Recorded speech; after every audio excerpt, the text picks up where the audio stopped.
이빨도 그래서 막 갈고 다 갈고 그래가지고 다 깨지고, 신당 가서 방울 막 만지고 싶어서 막 흔들거나 그런 적이 있어요.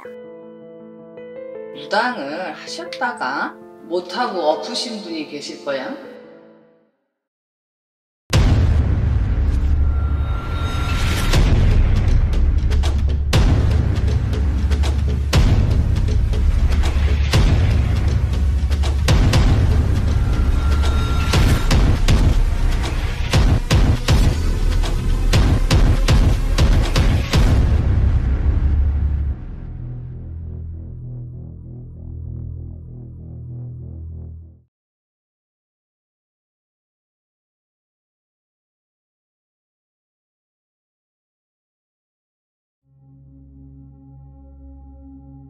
제보 연락들 중 한 통의 장문의 메시지. 당시 점집을 갔던 사례자에게 신을 받아야 하거나 귀문이 열렸다고 하는 무속인들과 이상하게 자꾸 무구 방울을 만지고 싶어 했다는 사례자.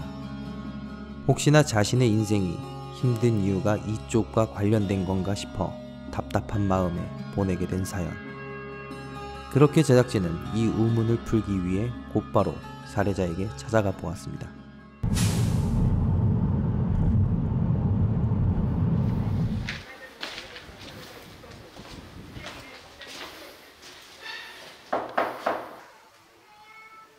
네, 저 12시 10분에서 왔습니다. 안녕하세요. 요새 계속 무당 계속 찾아가고 점집 찾아가고 울고 불고 하고, 보살님들이 신가문이 있다 그러질 않나 그러셔가지고 혹시나 저한테 그런 문제가 있는지 궁금해서 지원하게 됐어요. 성희롱 같은 걸 당했는데, 원래 어렸을 때도 그런 걸 당한 적이 있는데 갑자기 막 맨날 슬프고 그런 거예요. 술 먹는데도 막 외롭고 슬프고 막. 그때부터 좀 심해졌어요. 이빨도 그래서 막 갈고 다 갈고 그래가지고 다 깨지고, 막 웃을 때도 있고요. 애기처럼 방방 뛰거나 거진 울 때가 훨씬 많고, 신당 가서 방울 막 만지고 싶어서 막 흔들거나 그런 적이 있어요. 그냥 대부분 거의 다 그런 것 같아요. 혼자 말하거나. 솔직히 느껴지는 건 잘 모르겠고요. 계속 슬퍼요. 외롭고 쓸쓸하고 그냥 슬퍼요. 그냥 포항장애, 우울증, 불안 증세가 되게 심하다고 하고, 어릴 때부터 우울 증세가 지금까지 이어져 와 있는 거라고, 치료가 굉장히 오래 걸릴 거라고, 약도 계속 먹어야 되고 술도 무조건 끊어야 되고, 뭐 보살님들도 항상 술을 끊으라고 하셨고, 대부분은 천도제를 받으라고 하셨어요. 조상에 엮여 있다고. 저희 작은 이모가 자살하시고 둘째 이모부도 자살하셔서 돌아가셨는데, 그것 때문인지 몰라도 이모가 있다고 그러고 조상에 대한 문제가 많다고 했어요. 허주도 많이 들어와 있고, 제일 적다고 하는 곳이 700이라고 그러고, 많은 곳은 1000만 원이 넘어가는데 못해요. 그런 거 할 방법이 없어요. 친구들을 끊은 지가 좀 오래됐어요. 밖에도 안 나가고 그냥 혼자 있고, 가족간이랑도 대화 그렇게 많이 안 하고 그냥 혼자. 과연 이 사례자에게는 정말 신의 기운이 있는 것일까요? 일단 사례자의 증상을 확인하기 위해 방 안에 관찰 카메라를 설치하고 지켜보기로 한 제작진.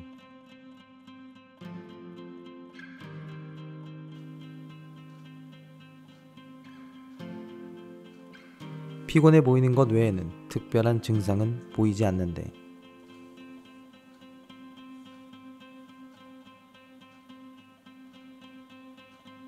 몇 시간 동안 지켜보았지만 결국 확인되지 않는 증상.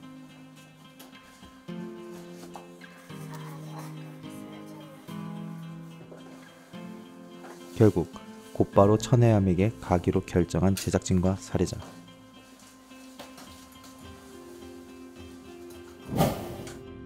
혹시나 관찰 때 살해자에게만 느껴지는 것이 있는지 물어보는데 뭐 별다른 이상 증세는 없으셨나요? 우울한 건 있었어요. 아, 있었어요? 네. 우울할 때 혹시 하는 행동 같은 게 있으세요? 이빨 꽉 깨무는 꽉 깨무는 거? 몸에 힘 나오고 오른 찾느라고. 우울했던 거 외에는 다른 것은 느끼지 못한 살해자. 그렇게 한참을 달려 천혜암이 있는 곳에 도착하게 된 살해자와 제작진. 긴장 많이 되세요? 긴장 안 되는데 여기 오니까 좀 긴장이 많이 되네요. 들어가실까요? 긴장된 마음을 안고 천혜암을 만나게 되는데 네, 어서 와요.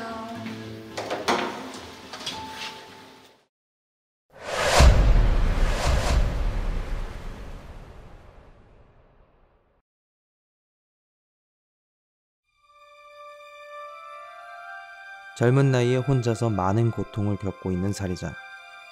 그 고통이 과연 영적인 문제와 관련돼 있는 것일까요? 그리고 천혜암은 살해자가 겪고 있는 문제를 해결해 줄 수 있을까요? 사연 보내셔갖고. 신당에 마주 앉아 대화를 시작하는 천혜암과 살해자. 네. 자, 일단은 제가 대충 사연은 들었는데 네. 본인이 응? 내가 봤을 때 어디 가서 무당하라 그런다고? 그러신 분도 있고 아니신 분도 있었고. 응? 하라는 쪽에 신경에 가 있잖아. 그건 좀 아니고요. 그냥 살기 힘드니까 그냥 어떻게든 조금만 잘 나갈 희망을 보기 위해서 점을 보기 시작한 건 있어요. 어떻게 신내림 받는다 이래가지고 무당을 계속 찾아간 건 아니고 말을 잘해주셔서 계속 찾아가게 된 계기가. 말을 잘해줘서? 네. 무당 선생님들이? 네. 친엄마처럼 엄마처럼? 네, 엄마는 그런 말씀 안 해주시고.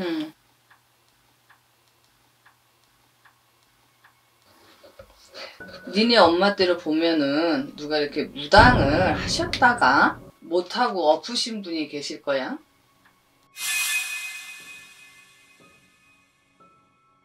내가 봤을 때는 이 떡시루를 한번 엎은 적이 있단 말이야. 응? 그러니까 그게 우리가 봤을 때는 말명이라 그래. 신도 아니고. 근데 그런 기운만 있지. 그게 신의 가물록이 있어서 잔병치레를 한 게 아니라 네가 체질적으로 약하다는 소리야. 내가 봤을 때는 응? 너는 타고날 때부터 좀 약하게 태어났단 얘기야. 응? 기가 약하고 삼재바람이 좀 불고 그래서 그렇지. 응? 귀신이 씌었거나 뭐 조상이 감겼거나 해마를 하거나 뭐 빙의가 걸리거나 그건 아니야. 신병이나 빙의의 문제가 아니다. 솔직히 느껴지는 건 잘 모르겠고요. 계속 슬퍼요. 외롭고 쓸쓸하고. 다른 사례와 달리 영적으로 느껴지는 게 없다는 살해자. 또한 사소한 현상도 발견되지 않았던 관찰 카메라. 이 모든 게 영적인 문제와 관련이 없기 때문이었을까요? 그건 아니기 때문에 뭐 내림을 받아야 된다? 그거는 더더욱 아니야. 응? 내림 받을 수 있는 그런 것도 안 되고 내가 봤을 때는 말이야 이 선생님이 너를 봤을 땐 네가 의지력이 좀 약해. 의지력이 약하고 먼저 포기가 먼저 앞으로 쓰니 뭘 하겠니 네가. 응? 그리고 너는 또 의심병이 많아. 의심병이 많기 때문에 누구 믿지도 않아. 응? 너는 너만의 이 세계에 갇혀서 그렇게 살아가는 애지. 해보지도 않고 포기하고. 아기 때 아빠 때문에 좀 그랬니? 트라우마로 인해 사람을 믿지 못하게 된 살해자. 성희롱 같은 걸 당했는데 원래 어렸을 때도 그런 걸 당한 적이 있는데 과거와 최근의 안 좋은 일들로 인해 겹치고 겹쳐진 나쁜 기억들. 갑자기 막 맨날 슬프고 그런 거야. 술 먹는데도 막. 그렇게 결국 사람에 대한 불신과 함께 정신적인 문제까지 가지게 된 살해자. 귀신이 붙어서 조상이 감겨서 너를 치료하고 할 것 같으면 내가 치료를 해주겠어. 근데 그게 아니야. 너는 29살에 좀 앞으로 나가야 되는데 두 발을 다 내딛어야 되는데 너는 한 발 내딛어 놓고 거기에 포기를 해버린단 말이지. 좋은 직장도 다닐 수 있어. 그 대신 먼저 의심하고 다니지 마. 다른 사람들이 나를 이상하게 보나 하고서 먼저 생각하자. 그거 아니야. 그리고 또 일부러 그 사람들 앞에서 밝게 보이려고도 하지 마. 응? 왜 억지로 그래? 그러니까 먼저 의심 멈춰 걸리지. 너는 울고 싶으면 울어. 왜 그 사람들하고 같이 맞춰주려고 그래? 잘 살 수 있는데 못하니까 선생님은 안쓰러워서 그래. 처음부터 그런 건 아니야. 처음부터 안 그랬지. 너 고등학교 때부터 그랬어. 응? 왜? 친구들 맞춰주다 보니까 그게 습관이 돼버렸어. 응? 고등학교 올라가서 17, 18때부터 그랬단 말이야. 네 정신력이야. 네가 정신만 잡으면 돼. 정신과 약은 정신과가 상담받고 약 주는 건 왜 안 먹어? 너 안 먹잖아. 몸이 깔아지니까. 그지? 너 정신병자 아니라고? 너는 네가 그렇게 생각을 하잖아. 아니라고. 그지? 그래 안 그래? 말을 해? 응? 네가 괜히 심리적으로 불안해서 나오는 현상이란 얘기야. 잠을 잘 때도 마찬가지고. 응? 가위를 누르는 것도 네가 심리적으로 불안하기 때문에 가위를 눌려. 네 불안한 마음을 떨쳐버리란 얘기지. 근데 왜 자꾸 너를 채찍질하는 얘기야? 하지마. 충분히 할 수 있어. 응?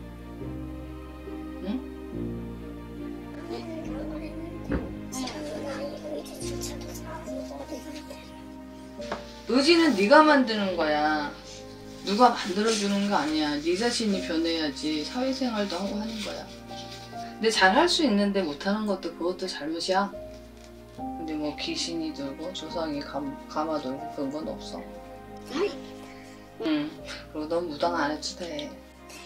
무당집 다니지 마라. 너처럼 기약한 애는 응? 어디 가면 다 무당하라 그래. 네 사주가 시대 가물놀이 없는 건 아니야. 없는 건 아닌데 까딱 잘못되던 거는 지금 상황보다 더 힘들어져. 그저 누군가 자신의 말을 들어주기를 간절히 바랬던 살해자.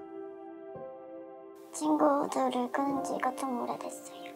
밖에도 안 나가고 그냥 혼자 있고 가족간이랑도 대화 그렇게 많이 안 하고 그냥 혼자. 마음을 더 놓을 사람도 없어 혼자 외롭게 버티고 있던 상황이 안타깝기만 한데 얘기할 사람이 필요하잖아. 그러면은 일기를 써. 저 자신은요? 그것도 좋은. 뭐 한 달이 지나고 1년이 지나고 그걸 봤을 때 내가 이랬구나라고 하면서 다시 고쳐 먹잖아. 얘기하고 싶어서 점집에 다닌다? 그럼 네 핑계야. 억지로 안 해도 너를 알아줄 사람은 알아줘. 가식으로 하면 너를 알아주질 않아. 응? 내가 힘들고 아플 때 아는 척 안 해주는 게 니네 엄마야. 응? 니네 엄마도 보면은 살기가 팍팍하니까 너한테 이렇게 저렇게 얘기를 못하지. 응? 너를 위로할 수 있는 마음의 여력도 없고. 근데 속으로는 엄마가 가슴을 쓰다듬으면서 울어. 내가 항마력 신청했을 때 선생님은 너 한번 만나보자고 한 게 너한테 용기 주고 싶어서 만나보자고 했어. 뭐 귀신이 감돌아서 조상이 감돌아서 너 보자고 한 거 아니야? 이러다 죽겠구나 싶으니까. 응? 너한테 용기 주려고. 알았어? 용기 가져. 억지로 하려고 하지 마. 억지로 하려고 그러면 실수만 나와. 그리고 네 몸에는 아무것도 없고 네가 만들어낸 거야. 네가 만들어낸 거는 네가 치료를 해야지 누가 치료해 줄 수가 없어. 그리고 무당 TV 많이 보지 마라. 응? 응. 그리고 술 먹지 마라. 정상인들도 술을 먹으면 정신이 흐릿해져. 술 먹지 마. 그건 술 안 먹겠다고 오늘의 이 시간으로 술 안 먹겠다고 선생님이랑 약속해. 그렇게 앞으로의 더 나은 삶을 살기 위한 약속을 하게 된 살해자. 먹지 마. 그리고 직장 생활해. 응? 남 눈치 보지 말고. 응? 좋은 직장 얻어서 하다부터 알바라도 얻어서 응? 해. 알았지? 그 대신 선생님이 너한테는 이 심신안전부라고 있어. 기도해서 기도 올려서 선생님이 그건 써서 보내줄게. 응? 직장 생활하면서 좋은 인연도 만나고. 알았지? 응. 됐어. 원래 좀 알고 있던 부분이기도 한데 그게 마음이 마음처럼 안 돼서 좀 많이 힘들었는데 더 확실히 알고 나니까 조금 더 내가 바뀌어야겠다는 생각을 하고 있어요. 뭐라도 해보려고 해야죠. 작은 일이라도 해보고 제가 좋아하던 일들이나 그림 그리는 거나 그런 거 조금씩 해보려고 노력하려고요. 당장 바뀌긴 힘들겠지만 일단 제 마음 변화가 좀 많이 필요할 것 같아요. 뭘 하기보다. 선생님이랑 하신 약속 네, 기억하고 계시죠? 네, 기억하고 있습니다. 그래서 앞으로 지키실 거죠? 네, 열심히 지키도록 할게요. 선생님 말처럼 기분 좋게 먹든 그냥 기분 안 좋아서 떨쳐버리려고 먹든 그런 거 아닌 이상은 죽고 싶다는 생각으로 먹지는 않겠습니다. 절대로. 가능하면 안 먹는 게 최고고. 그러면 마지막으로 네, 저희 천혜연 선생님께 영상 편지를 남기시죠. 선생님 거침없이 그렇게 솔직하게 말씀해 주셔서 감사합니다. 제가 정말로 필요했던 거였었을 것 같아요. 다들 그렇게 얘기해 주시긴 했지만 제 정신으로 안 좋아서 조심스럽게 말하시는 분들이 많았거든요. 이렇게 얘기해 주셔서 감사합니다. 솔직하게 노력하겠습니다. 감사합니다. 살해자 그걸 떠나서 항마록이 귀신도 퇴치를 하지만 나는 그렇게 생각하거든. 항마록은 사람의 마음도 치료를 하는 게 항마록이라고 난 생각을 하거든. 그래서 오늘 살해자분은 마음의 병이잖아. 이게 정신적으로 내가 자꾸 강압을 주니까 나는 안 돼, 나는 안 돼라고 생각을 하니까 이제 이분도 이제 좀 마음에 좀 안정 좀 찾고 과거에 너무 집착하지 말고 앞으로의 미래를 좀 생각해 주셨으면 좋겠어. 이분은 뭐 귀신이 들려서 그런 것도 아니고 조상이 이 가마돌아서 그런 것도 아니고 내가 이분한테 해줄 수 있는 건 내가 기도로 내린 부적, 그리고 올해 또 삼재잖아. 날삼재니까 삼재부랑 심신안정부를 내려서 제가 12시 10분에 전해드리면은 전해주세요. 네. 살고 싶었던 의지가 있기에 항마록을 통해 이겨내고 싶어 했던 살해자. 어쩌면 악귀를 항마하는 것보다 어려운 게 바로 사람에게 받은 상처를 치료하는 것이 아닐까요? 부디 살해자가 앞으로 더 나은 삶을 살 수 있기를 간절히 바라봅니다.